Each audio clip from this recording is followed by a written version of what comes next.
대해서 첫 페이지에서 게임을 끝낼 수 있나요? 네, 반갑습니다. 에피비 코리아와 플라이온트의 대표 조준호입니다. 오늘은 에피소드 6번째 Executive Summaries 제안서 전체를 요약하는 법이 아니라 고객이 왜 우리를 선택해야 하는지 이 첫 페이지에서부터 설득하는 법을 다룹니다. 지난 시간에 제가 용두사 발표 시작부터 게임을 끝냈다고 말씀드렸죠? 네, 제안서 문서도 마찬가지입니다. 시작에서 승부를 봐야 됩니다. 자, 시작해 볼까요? 자, 다시 한번 묻겠습니다. 나는 제안서 첫 페이지에서부터 게임을 끝낼 수 있는가? 네, 표현이 조금 세죠? 그런데 제안서에서는 이 질문이 정말 중요합니다. 제안서 첫 페이지를 딱 펼쳤는데 거기에 회사 소개, 감사 인사, 뭐 목차 등만 있으면요. 이 평가위원 입장에서는 아직 아무것도 진행된 게 없습니다. 물론 뭐 우리가 예의도 중요하고 회사 소개도 정말 중요합니다. 그런데 첫 페이지의 역할은 그게 아니에요. 첫 페이지는 고객에게 이렇게 말할 수 있어요. 이 제안서를 계속 읽어야 하는 이유가 있나요? 그리고 더 나아가서 이 업체를 선택해야 하는 이유가 있나요? 이걸 초반에 잡아줘야 합니다. 오늘은 이걸 4단계로 풀어드리겠습니다. 자, 시작해 볼까요? 자, 첫 번째 챕터. 첫 페이지 함정입니다. 한국 제안서에는 executive summary라는 말은 없죠. 대신에 뭐 사업 계획, 제안 기호 아니면 뭐 추진 목표 등이 들어가는데요.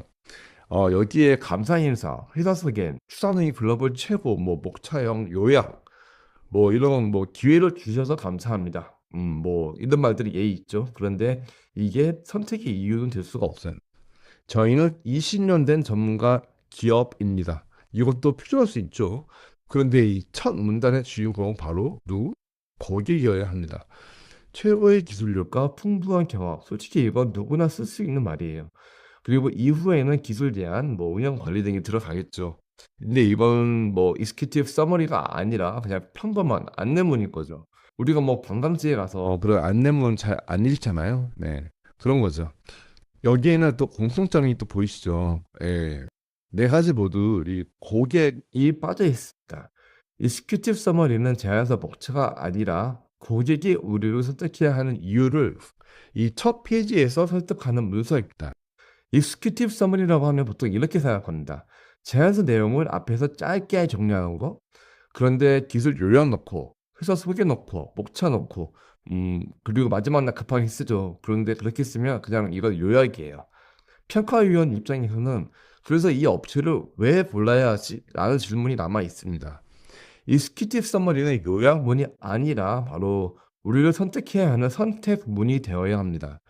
고객 문제를 먼저 잡고 우리가 어떻게 해결하는지 보여주고 그리고 그 결과가 결국 어떤 가치가 있는지 마지막으로 평가위원이 이걸 그대로 가져다가 추천 문제を만들 수 있도록 또 해야 합니다. 아니, 그래서 한 줄로 말하면 고객이 우리를 선택해야 하는 이유를 이 첫 페이지에서 압축한 비즈니스 케이스가 바로 이 익스큐티브 서머리입니다. 그럼 이게 왜 그렇게 중요할까요? 이유는 간단합니다. 평가위원이 제안서 전체를 다 읽는다고 생각하면 안 됩니다. 물론 읽겠죠. 그런데 모두가 200쪽짜리 이런 좀 말도 안 되는 제안서를 처음부터 끝까지 같은 깊이로 읽지는 않을 거예요. 예, 뭐 기술 평가자는 기술 파트를 더 볼 거고 관리자는 뭐 일정과 리스크를 볼 거고 의사결정권자는 결국 왜 이 업체인가를 볼 거예요. 그런데 공통으로 만나는 지점이 바로 이 앞에 있는 익스큐티브 서머리입니다. 예, 좋은 서머리는 평가위원이 상사에게 가져갈 말을 대신 써주기도 하는 거죠. 이 업체는 이런 고객 문제를 이해했고 이런 방식으로 해결하고 있습니다. 그래서 선택을 해야 할 이유가 있네요. 이 문장을 우리가 먼저 평가위원 머릿속에서 만들기 전에 만들어줘야 합니다. 자, 그럼 어떻게 써야 할까요? APNP에서는 5박스를 보라고 합니다. 5박스는 목차가 아니에요. 설득의 순서입니다. 첫 번째 박스는 고객의 목표와 문제, 즉 고객이 지금 어떤 문제를 해결하려고 하는지를 먼저 잡아야 합니다. 둘째는 솔루션과 혜택, 우리가 뭘 제공하는지가 아니라 고객에게 뭐가 좋은지를 써야 합니다. 셋째는 투자와 조건, 가격을 뭐 숨기는 게 아니라 가치와 묶어서 함께 설명할 수 있어야 합니다. 넷째는 뭐 다음 단계, 어떻게 움직일 건지 투두를 보여줘야 고객이 안심합니다. 다섯 번째 선택 이유, 그래서 왜 우리인가? 마지막에 이것을 압축합니다. 근데 이 중에서 가장 중요한 건 바로 이 첫 번째 박스. 이 첫 박스에서 우리 회사 이름이 나온다기보다 고객의 문제가 항상 먼저입니다. 자, 박스 1과 2는 한 쌍으로 보시면 돼요. 고객의 문제 그리고 그에 대한 우리의 답. 예를 들어 고객이 민원 처리 지연, 부서 간 데이터 단절, 현장 대응 속도 문제를 겪고 있다면 뭐 첫 문장은 이렇게 시작이 돼야겠죠? 본 기관은 이런 문제 때문에 이런 개선이 필요합니다. 여기서는 우리 회사 자랑을 하면 안 돼요. 고객이 내 얘기네라고 느끼게 만드는 게 먼저입니다. 그 다음에 우리 솔루션이 나옵니다. 뭐 우리 접수, 뭐 보고 자동화로 업무 시간을 줄이고 하루 내에 안정화시키겠다. 이 순서가 중요한 거죠. 고객의 문장으로 시작하고 우리 솔루션은 그 문장에 답할 때 등장하는 겁니다. 이제 다음은 박스 3, 4, 5 고객의 불안을 줄이는 영역이에요. 박스 3는 투자 논리. 고객은 결국 이게 물을 거예요. 얼마를 쓰고 뭘 얻는가. 그래서 총액만 말하는 비용이고 뭐 ROI나 절감 시간을 함께 묶을 수 있으면 이게 고객은 투자가 되는 거죠. 그리고 박스 4는 실행에 대한 확신이 있어야 합니다. 수주 첫 30일에 뭘 할 건지 보여줘야 합니다. 뭐 데이 0부터 착수, 그 다음에 뭐 한 달에 내 안정화, 뭐 이런 식으로. 그리고 박스 5는 설득하는 이유.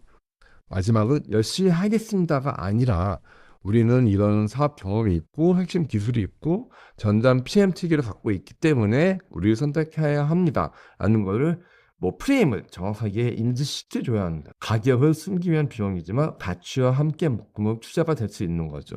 그래서 마지막 문장은 감사 인사가 아니라 선택의 이유로 마무리를 지어야 합니다. 자, 이제 이 5박스를 예시로 한번 드리겠습니다. 예, 가상의 상황으로 우리 클라이언트가 조달청을 대상으로 나라장터 비선 사업을 제안한다고 해볼게요. 자, 왼쪽에 있는 것은 실제 제안서의 익스큐티브 서머리처럼 쓴 문장이고 각 문장 옆에 박스 1부터 5까지 표시해 두었습니다. 예, 박스 1은 아까도 설명드렸지만 고객 문제, 나라장터 이용자가 뭐 겪는 이런 문제들을 먼저 짚어봤고요. 박스 2는 솔루션과 혜택. 여기서부터는 클라이언트의 AI 기반 업무 지원 플랫폼이 등장하는 거죠. 더 빠르고 반복적인 업무가 줄어든다는 것이 이게 고객의 혜택인 거죠. 그리고 박스 3는 이제 투자 논리, 박스 4는 다음 단계, 박스 5는 왜 우리인지. 그래서 단순히 AI를 도입하겠다가 아니라 낮은 전환 리스크로 단기적으로 개선하고 뭐 30일, 60일, 90일까지 계획을 하고 있다. 그리고 왜 클라이언트인지 이런 것들도 정리를 해놨죠. 그래서 평가위원 추천 문장도 오른쪽에 따로 봤는데요. 이런 식으로 이제 평가위원들이 상세하게 설명할 수 있어야 합니다. 물론 이 예시는 이제 완성본이라기보다는 하나의 샘플이죠. 여기에 좀 더 잘 만들려면 구체적인 고객 데이터와 전략 목표, 차별화 근거가 함께 들어가주면 점수가 더 올라갈 것으로 보고 있습니다. 자, 이렇게 다 썼으면 이제 테스트를 해야 합니다. 저는 이 테스트가 제일 현실적이라고 보고 있고요. 뭐 이름 바꾸기 테스트가 되게 중요한 것 같아요. 첫째는 경쟁사 이름을 바꿔보세요. 우리 회사 이름을 경쟁사 이름으로 바꿔도 말이 되나요? 말이 되면 차별화가 없는 겁니다. 둘째는 고객사 이름 테스트. 고객 이름은 다른 기관으로 바꿔도 자연스럽나요? 그러면 고객에 대한 맞춤이 아니라는 거죠.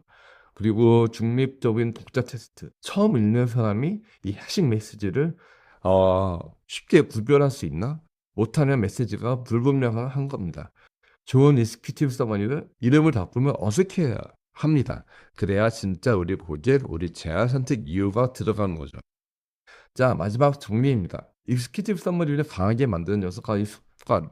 첫째는 why us에 답해야 합니다. 둘째는 고객 문제부터 시작하고 셋째는 5박스에 대한 구조를 활용해야 합니다. 네 번째는 일찍 쓰고 빨리 고치셔야 합니다. 그리고 다섯 번째는 이제 그래픽 비주얼적으로 핵심을 쉽게 주관적으로 보여줘야 합니다. 여섯 번째는 이름 바꾸기 테스트를 한번 해보세요. 네, 그래서 한 줄로 정리하면 이겁니다. 익스큐티브 서머리는 제안서의 요약이 아니라 평가위원회 추천 문장입니다. 자, 이제 여러분도 제안서 첫 페이지에서 무엇을 해야 하는지 설명하실 수 있겠죠? 익스큐티브 서머리는 감사 인사도 아니고 회사 소개도 아닙니다. 그리고 목표도 아니에요. 고객이 우리를 선택해야 하는 이유를 첫 페이지에서부터 설득해야 하는 문서입니다. 자, 다음 에피소드 7에서는 우리의 차별화 전략은 가격 싸움을 이길 수 있는가를 다루겠습니다. 네, 흥미진진하지 않나요? 네, Strategy and Win Tips 다음 시간에 이어서 보겠습니다. 구독과 좋아요 부탁드립니다. 감사합니다.